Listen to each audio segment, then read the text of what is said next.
Olá, meus irmãos, como vamos todos?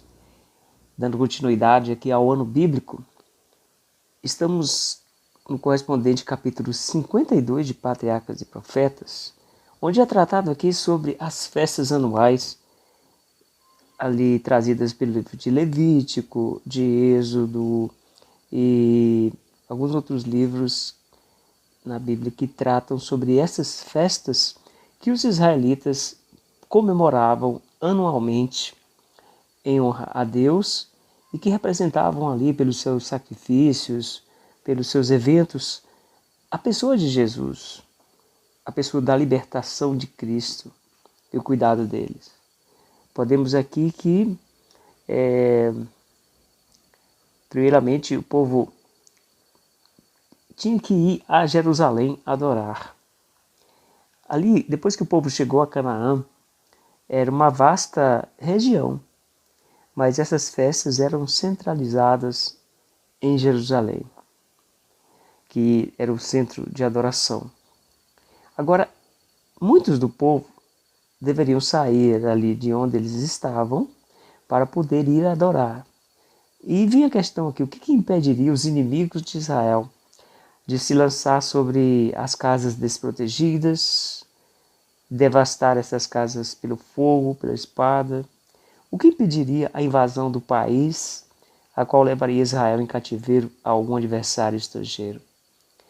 Porque basicamente muitas famílias saíam ali das suas casas para poder ir adorar em Jerusalém, em viagens durante dias. Aqui é nos dito que o anjo do Senhor acampa-se ao redor dos que o temem e os livra. Sabe, irmãos, Deus, ele cuidava das necessidades do povo e dava proteção, afastava ali os inimigos daqueles lugares para que eles tivessem paz. Assim é na nossa vida também diária. Deus, ele cuida das nossas casas, cuida dos nossos corpos, da nossa vida, através de uma proteção invisível que só ele sabe. Diz aqui a palavra de Deus em Êxodo 34, 24: Eu lançarei fora as nações de diante de ti, e alargarei o teu termo. Ninguém cobiçará a tua terra, quando subires para aparecer 3 vezes no ano diante do Senhor teu Deus. Então aqui é demonstrado que quando o povo ia adorar ao Senhor, estava ali Deus cuidando deles. As primeiras destas solenidades era a Páscoa e a festa dos pães asmos, que ocorreu em Abib, o primeiro mês do ano judaico, correspondente ao fim de março e princípio de abril. Ali nessas épocas diz que a chuva passava, o frio do inverno ele passava, e aí a relva verde nas colinas e vales, as flores silvestres por toda a parte adornavam os campos. A lua já quase cheia tornava deleitosas as noites, e era uma estação muito belamente descrita aqui pelo cantor sagrado. Eis que passou o inverno, a chuva cessou e se foi, aparecem as flores na terra, e o tempo de cantar chega, e a voz da rola ouve-se em nossa terra. A figueira já deu seus figuinhos, e as vides em flor exalam o seu aroma. Cânticos 2, de 11 a 13. Queridos, é-nos informado aqui que essas pessoas peregrinavam até Jerusalém e, transpondo as colinas que ficavam à vista da santa cidade, eles olhavam com temor reverente para as multidões de adoradores que caminhavam para o templo. Viam ali o fumo do incenso acender e, ao ouvirem as trombetas dos levitas anunciando o serviço sagrado, tomavam-se da inspiração do momento e eles cantavam salmos. Sabe, muitos dos salmos da Bíblia, na verdade, eles tinham ali uma rima e um cântico que tornava deleitosa toda a adoração. Até hoje, quando cantamos hinos, sabemos que os hinos do inário ali são canções que elas não se perdem com os anos. São canções gostosas que inspiram nosso coração até hoje. Canções ali do século 17, 18, que até hoje elas entram no nosso coração. Assim o povo jornadeava ali até chegar na cidade para adoração. E louvava a Deus com esses cânticos. Todas as casas em Jerusalém elas eram amplamente abertas aos peregrinos e forneciam-se aposentos gratuitamente. Só que isso não era suficiente para a vasta assembleia. Muitas pessoas se dirigiam a esse lugar para adoração e ali eram armadas tendas, como se fosse hoje os barracas, né? Em todo o espaço disponível na cidade e nas colinas adjacentes. Era uma quantidade vasta de pessoas que iam ali para adorar.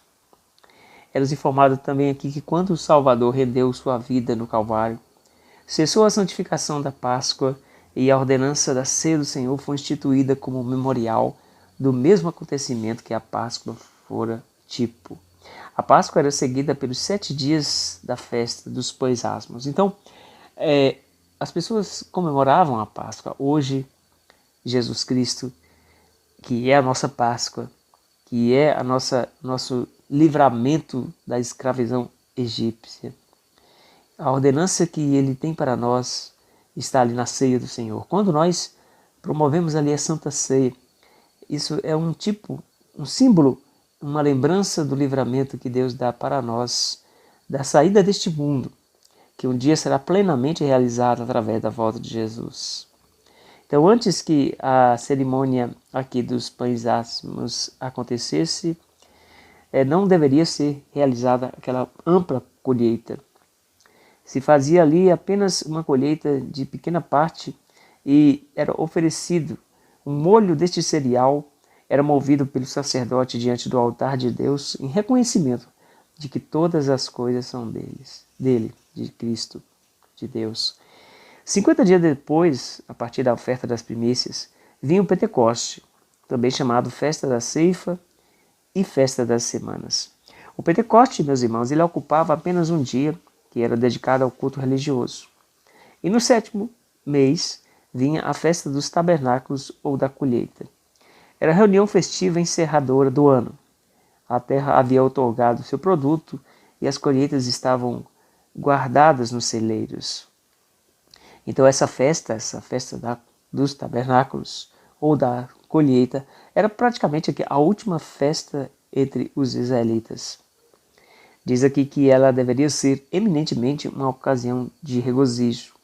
Ocorria precisamente depois do grande dia da expiação, quando havia obtido a certeza de que a iniquidade não mais seria lembrada. Então havia ali o dia da expiação, que era o dia que o sumo sacerdote entrava sozinho no Santo dos Santos, e ali ele confessava o seu pecado, confessava o pecado do povo, e ele saía, né, com os pecados simbólicos do povo, confessava na cabeça do bode Azazel, e esse bode era levado para um deserto, e lá ele morria.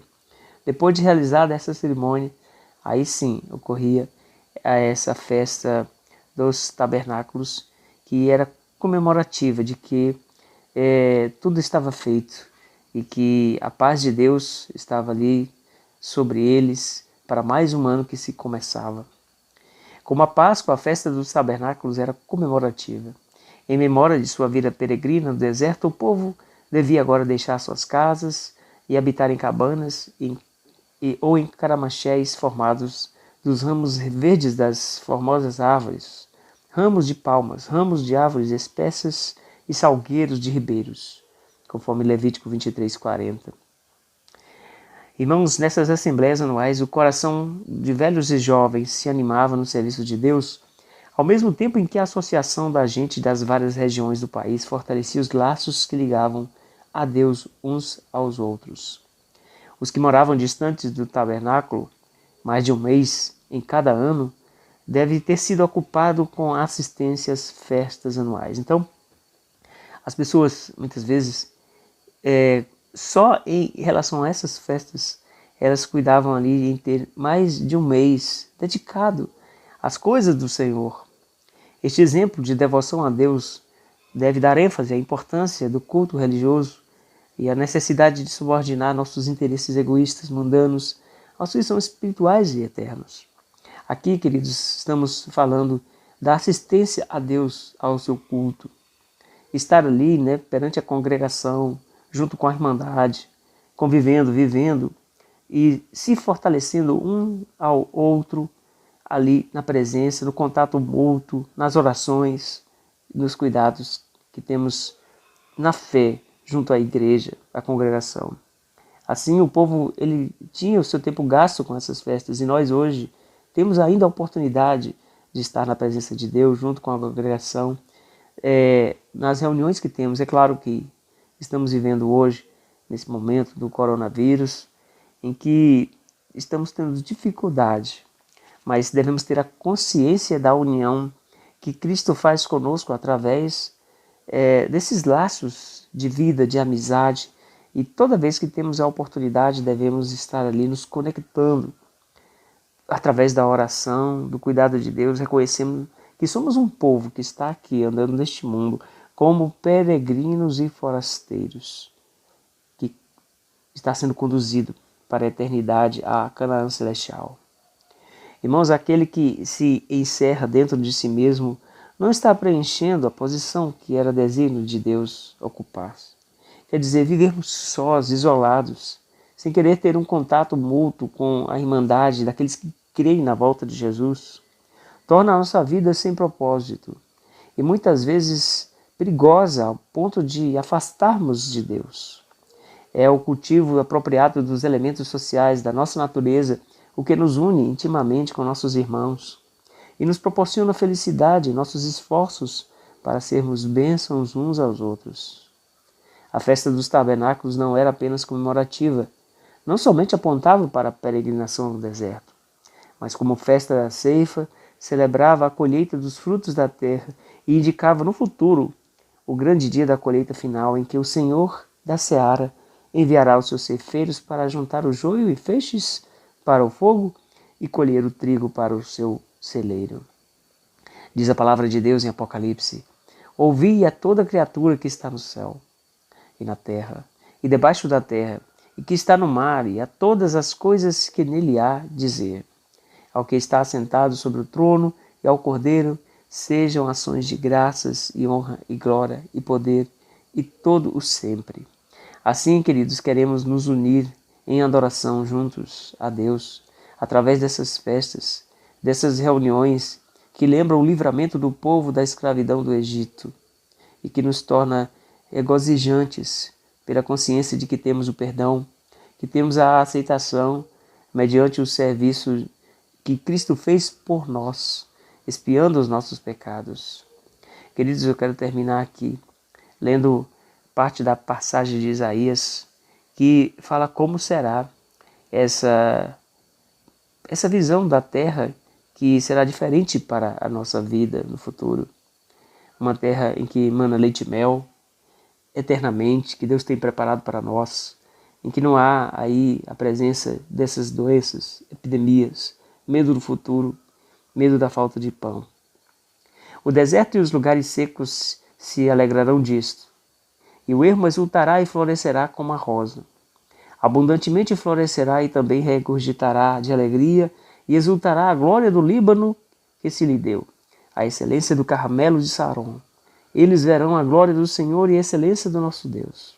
Então os olhos dos cegos serão abertos e os ouvidos dos surdos se abrirão. Então os coxos saltarão como cervos e a língua dos mudos cantará. Porque águas arrebentarão no deserto e ribeiros no ermo. E a terra seca se transformará em tranques, e a terra sedenta em mananciais de águas. E ali haverá um alto caminho, um caminho que se chamará o caminho santo. O imundo não passará por ele, mas será para aqueles, os caminhantes, até mesmo os loucos não errarão. E ali não haverá leão, nem animal feroz subirá a ele, nem se achará nele. Mas os remidos andarão por ele. E os resgatados do Senhor voltarão e virão a Sião com júbilo, e alegria eterna haverá sobre suas cabeças. Gozo e alegria alcançarão, e deles fugirá a tristeza e o gemido. Isaías 35, 1, 2, de 5 a 10. Amados, a tristeza não vai te alcançar, mas o gozo e a alegria vai te alcançar, e vai fugir a tristeza e o gemido.